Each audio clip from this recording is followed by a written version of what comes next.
Coming up, hear about the new gaming club on campus. And we learn about the origin of Kirkwood's oldest hall. Plus, find out how Kirkwood's Writing Center prepares students for academic success. I'm Faith Robinson. And I'm Antoine Bioche. Thank you for joining us as we bring you the updates on what's happening around Kirkwood's campus.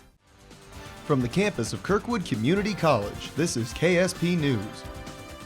With Faith Robinson and Antoine Bioche, you're watching KSP News. Kirkwood has many tutoring services available to students on campus. KSP's Matt Brugge gives us an in-depth look at the Writing Center located in Cedar Hall. The Writing Center is a free service provided to Kirkwood students at both the Cedar Rapids and Iowa City locations. Although students from any of the campuses are welcome to use this service. At the Cedar Rapids location, the Writing Center is located on the second floor of Cedar Hall. We sat down with the director of the Writing Center, Steve Price, to ask about this service. It's completely free. We ask that you make an appointment and show up on time, and we have people who will help you. Many students at Kirkwood use this service, especially during midterms and finals. We sat down with Matt Larson to see what students think about the Writing Center here at Kirkwood. I just take my work that I have and then I bring it in and they help me with concepts and ideas and just see how it's coming across. The Writing Center is open all semester long, so students can set up an appointment at any time. The center is open 9:05 a.m. to 5:40 p.m. Monday through Thursday, but only open till 3:30 p.m. on Fridays. Our biggest student demand is for students in composition classes. However, people bring them from all across the college. When midterms and finals get closer, they try to have more staff available to help out students that weren't able to get an appointment. They also try to have a day where they go to the library and have a study day. They're critical or they're really good at helping, but they're not like really harsh in a way that makes you feel bad about what you're doing. Matt Brugge, KSP News. Just in time for the holiday season, Kirkwood is sponsoring its 19th annual Angel Tag campaign. Trees have been placed around campus with angel tags showing a child's age, gender, and holiday wish list. All you have to do is grab a tag and go shopping, and bring the item to Student Life office by Friday, December 4th. 50 years ago, Kirkwood Community College began offering classes under the name Area 10 College. In 1966, Area 10 College didn't have a central campus. Brian Zymet has our story. This academic year, Kirkwood will celebrate its 50th anniversary. At its center is Lynn Hall, one of the campus's first buildings. What many people don't know is that when Kirkwood opened, it didn't have a campus, and its classes were held at various buildings around Cedar Rapids. My classes were held where Grant Wood Area Education Agency is now. There were also classes being held at the old YMCA. Computer classes were being held there. Doug Bannon details the college's humble beginnings further. Maybe go back to start in the 80s, one of the biggest things that a lot of our classes were on, we call East Campus, and they were really like trailers or Quonset huts, as some people refer them to. We had several of those over there. Lynn Hall is our oldest main structure. Mary Huffman explains the construction of Lynn Hall in greater detail. The transitional campus opened in 1968, the fall of 1968, but Lynn Hall was just being built then. And because they wanted it to be completed by the fall of '69, they had two separate contractors working on it. One started at each end and they met in the middle. Lynn Hall has been here since 1968, and Kirkwood has grown from a few buildings and trailers to 14,000 students, with multiple campuses scattered throughout the state, making it the fourth largest college in the state of Iowa. Reporting from Kirkwood, this has been Brian Zyman. In 2002, there was an increase of interest in growing grapes in Iowa that was forgotten since the Prohibition era. Kirkwood took this opportunity to begin a program for students who took an interest in viticulture. KSP's Brooke Woolley tells us more. Students at Kirkwood know little of the hands-on experience they can get at Kirkwood's winery. With a variety of grapes and high-tech machines, students have the ability of making their own wine.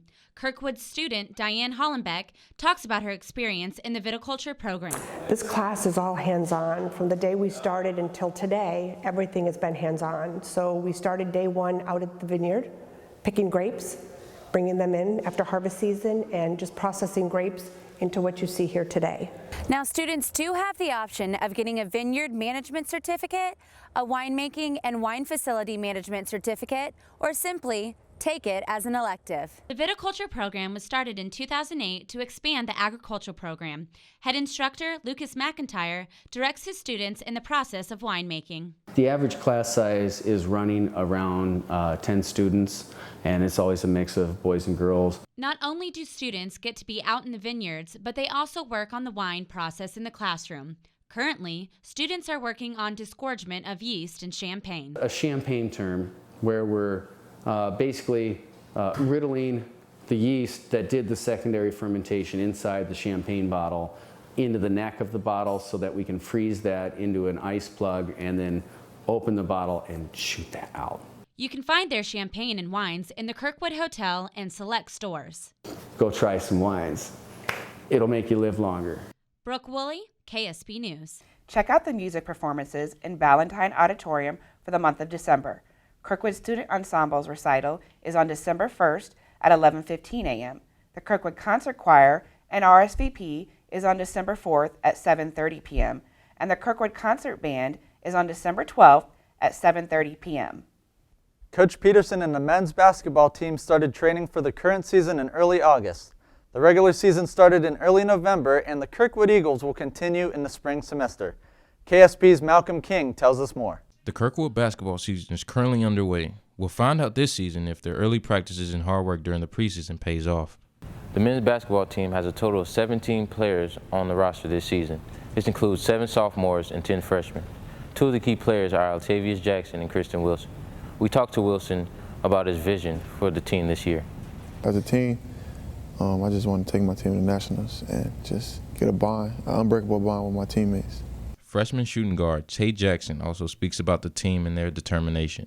As a team, we plan to go out on the court every night and compete. I mean, win or lose, coach just really wants us to work hard as a team. And our ultimate goal is to, win the national championship like every other team. Head coach is Brian Peterson, who was a former player himself for the Eagles from 2005 through 2007. Yeah, he has high expectations for everybody, like individually and then as a whole. Coach Peterson has been coaching the team now for 3 seasons and helped lead last year's team to second place at the ICCAC conference. Coach Peterson helped 6 Eagles to all-region honors in the 2014 and 2015 season. Also, the last year's team record was 25-7. Former key player Kristen Wilson gives a few pointers to his teammates on how to reach it or exceed it. Advice to my teammates is to go all out, because you never know, this might be your last game. So how would you approach it? Well wishes to the Eagles. I'm Malcolm Cedric King, and this is KSP News. It's no secret that the gaming community has grown over the years. Nicholas Berenger spoke with the presidents of Kirkwood's Gaming Club to find out more. If you're looking for a club at Kirkwood that's all fun and games, look no further than the Gaming Network. The Gaming Network is a club on campus designed to bring all types of gamers together. We left it open. We left it pretty vague. We're looking for, video games, card games, board games, like tabletop games like D&D, et cetera, et cetera.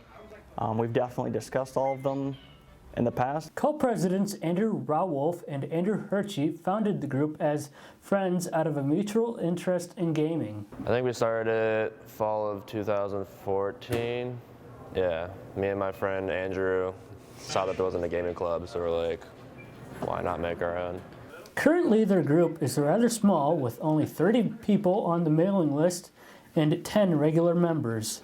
Right now, we meet every Wednesday at 4:30, and we do like a bi-weekly meeting where we kind of just figure out what games we want to play, and then next week we'll play that game or like get ready to set up for that game.